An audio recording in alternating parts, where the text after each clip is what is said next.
ओम श्री गुरुभ्यो नमः। श्रीमद् भगवत गीता के ज्ञान में आज का श्लोक लेते हैं। अध्याय दूसरा, श्लोक नंबर 65।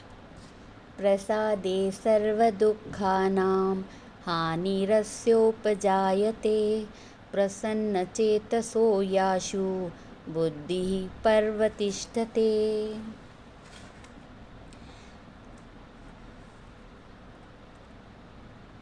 अर्जुन का प्रश्न था कि कुछ ऐसे मनुष्य हैं जिन्हें विषय सुख तो मिलते हैं और जो समदृष्टा भी हों, सुख दुख में समान रहते हों। तो भगवान ने इस प्रश्न के उत्तर में श्लोक 64 में कहा और अधिक स्पष्टीकरण के लिए कहा कि जो मनुष्य अंतःकरण को अपने वश में कर लेता है, राग द्वेष से रहित हो जाता है, इंद्रियों को भी वश में करता है, स्वाभाविक रूप से भी वह विषयों का भोग करता है और चित्त की प्रसन्नता को प्राप्त करता है, और उस प्रसन्नता और निर्मलता के कारण उसके सब दुख दूर हो जाते हैं। और क्योंकि प्रसन्न चित्त वाले की बुद्धि शीघ्र ही अच्छी प्रकार स्थित हो जाती है।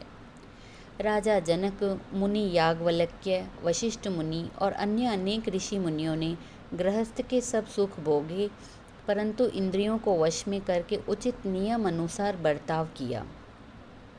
यह परमात्मा की भारी अनुकंपा है, जिसका परिणाम यह होता है कि वे दुखों से मुक्त होकर परम आनंद प्राप्त करते हैं।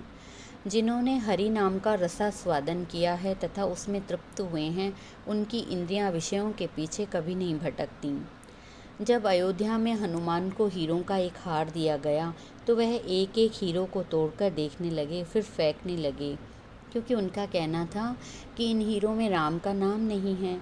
संत कबीर, सदना, रविदास, नामदेव ने पर्वतों की कंदराओं में जाकर साधना नहीं की थी, वे तो राम नाम के रंग में रंगे हुए थे।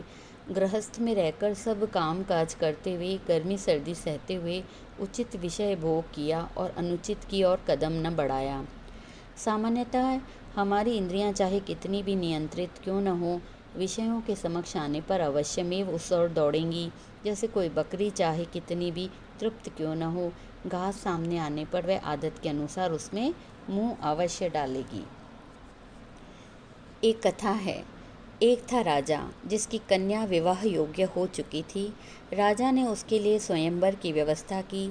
स्वयंवर के लिए एक शर्त अनुबंध थी कि राजा के पास 5 बकरियां थीं। राजा का कहना था कोई इन बकरियों को ले जाए, वह इन्हें कुछ समय अपने पास रखे, फिर मेरे पास ले आए। मैं इन बकरियों के सामने घास डालूंगा। जिस पालक की बकरी घास में मुंह नहीं डालेगी, उसे अपनी कन्या दे दूंगा। अनेक राजकुमार आए और बारी बारी से बकरियां ले गए। खूब खिला पिला कर ले आते, परंतु तृप्त होते हुए भी बकरियां घास में मुंह अवश्य डालती थीं। एक भी राजकुमार सफल न हुआ। एक दिन एक राजकुमार के पास महात्मा बैठे थे। बातचीत के दौरान राजकुमार ने स्वयंवर वाली शर्त उस महात्मा को बताई और विफलता की बात भी। महात्मा ने कहा कि राजा को संदेश भेजो कि 1 महीने के लिए बकरियां दे दे। तत्पश्चात जब मैं उन बकरियों को लौटा लाऊंगा, तब वे घास में मुंह नहीं डालेंगी। राजा ने स्वीकार करके बकरियां भेज दीं।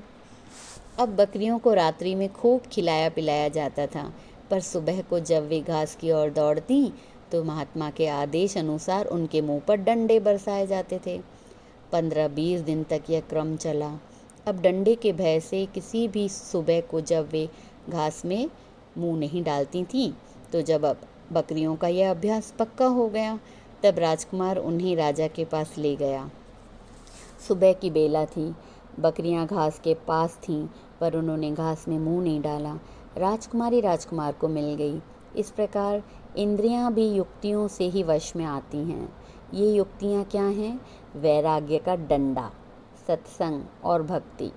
ब्रह्म विद्या रूपी कन्या जिज्ञासु रूपी राजकुमार को तब मिलेगी जब इंद्रियां विषयों में मुंह नहीं डालेंगी। जब जब इंद्रियां विषयों की ओर जाएं, तब तब उन्हें वैराग्य के डंडे लगाना चाहिए ताकि विषयों में मुंह न डालें। इन इंद्रियों की तृप्ति तो नाम जपने से होगी, न कि पदार्थों को भोगने से। परमात्मा जिन पर कृपा करते हैं उनकी तृप्तियाँ, उनकी इंद्रियाँ तृप्त हो जाती हैं, परंतु हम ऐसे दयालु दाता को विस्मृत कर बैठे हैं। सुखमनी साहब में कहा गया है, आदि अंत जो राखन हार, तिससे प्रीति न करे गंवार, जाकी सेवा नौ निधि पावे, तासे मूढ़ा मन नहीं लावे। कि महापुरुषों की संगति से ही भक्ति रूपी सच्ची संपत्ति प्राप्त कर सकेंगे और परमात्मा की दया के पात्र बनेंगे। भगवान तो इस श्लोक में स्पष्ट बताते हैं कि जिसने इंद्रियों को वश में किया है और उसी ने मन को जीता है, और वही जो इंद्रियों को वश में करता है वही मेरी कृपा का पात्र भी होता है। उसके सब दुख दूर हो जाते हैं तथा वह ज्ञानपूर्ण बुद्धि में स्थित होता है। ओम श्री गुरुभ्यो नमः।